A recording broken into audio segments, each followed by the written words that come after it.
Hello, in this video I'm going to show you how to get F-Zero GX running at its best at 60 FPS on the Odin Handheld. Also, I'll look at some widescreen options within the game and in MMJR emulator. Finally, we're going to see what resolution the game runs best in. So yesterday I posted a Gamecube emulation video using MMJR, and I talked about how F-Zero GX, which is one of the more demanding games to emulate, wasn't running that well. And I got a few comments about how to improve performance, so this video here is a bit of an update to that video, and I thought I would take the opportunity to show off a few other things as well, like widescreen and resolution. Now, I do wish I could just edit yesterday's video, but unfortunately there's no way to do that with YouTube, but I will leave a pinned comment with a link to this video. So first thing I want to do is show you MMJR default performance. I'll be using the high performance setting on the Odin throughout this video. The frame rate counter here is showing around 45 FPS, sometimes even up to 50 and 55 FPS, and it does feel like the game is running slow and also skipping some frames. And I asked you guys, how's F-Zero GX working for you? And I got a few comments telling me to overclock MMJR to 300% and it'll work great. So thanks to Driven By and Iron Banana with that tip. Now, Anthony also told me that in my review video, and I did end up trying this on MMJR 2, but this trick doesn't work on MMJR 2. So that is why I didn't end up trying the overclock in yesterday's MMJR video. If you want to find out what the difference is between MMJR and MMJR2, watch yesterday's video and I'll leave a link in the description below. So to set the overclock, it's very easy. Just go to settings. I like to long press on the game itself, which brings up individual game settings. Go to general, make sure the override emulated CPU clock speed is checked. For emulated CPU clock speed, set that to 300%. Now the game is running smoothly at 60 FPS rather than the inconsistent frame rate from before.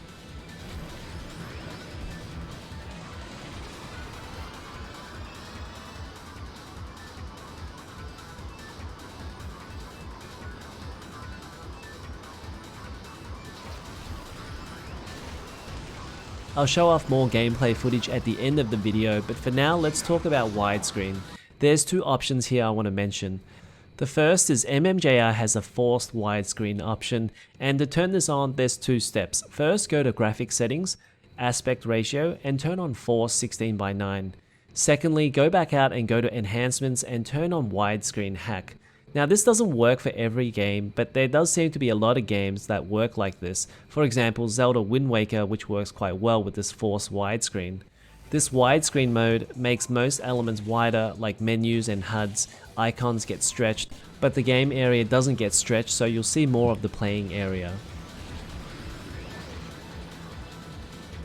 The second option, and the one I prefer, is the widescreen mode within F-Zero itself, and here the game keeps a 4:3 aspect ratio for the menus and other elements and doesn't stretch any of the elements either. So you can see during gameplay here, all the icons on the left are more circular in this option, whereas it's stretched in the widescreen hack mode.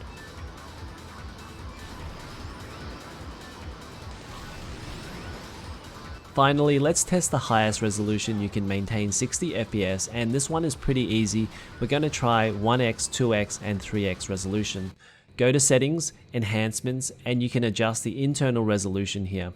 I'll also turn on the app CPU Float, and this monitors the speeds and loads of the CPU and GPU. We're going to keep an eye on the GPU load here. At 1x resolution, which MMJR says is 528p, the game is at 60 FPS and the GPU load is around 34%, so plenty of unused GPU capacity. At 2x resolution, or 1056p, the game is still at 60 FPS and the GPU load is up to around 65 to 75%, so this is probably about as high as we can go without dropping frames. At 3x resolution, 1584p, the GPU load is at 100%, so it's bottlenecked now, and that's causing the frame rate to slow down to around 40 FPS, so your best bet is to play this at 2x resolution. I'm going to close out this video with some more gameplay from F-Zero showing some other tracks, and the game is running at 2x resolution and runs great. Now while that's playing, let me talk a little bit more about resolution. I got a question in the comments asking whether 1x resolution is good enough. And my response was, well, it depends. For home console games like Gamecube, PS2 or Dreamcast, and scaling games down from a TV down to a small screen, Games to me look pretty good at 1x resolution. 2x is an improvement and great if it works, but 1x is generally fine on a 5 or 6 inch screen. At 3x resolution, the improvement is very minimal from 2x. The flip side is PSP games with a resolution of 272p. These games were made for a 4-inch screen, so if you use 1x resolution, it can be a little bit pixelated on a screen bigger than 4 inches. But as you saw from the resolution testing, it's important to see if the game runs at 1x resolution, and from there you can bump up the resolution yourself. I used to include resolution testing in my videos, but it was just way too much extra work, especially when testing 20 games for each video. That's going to be it for this one. If this video helped you out at all, hit the like button, subscribe to the channel, and I'll see you guys in the next one.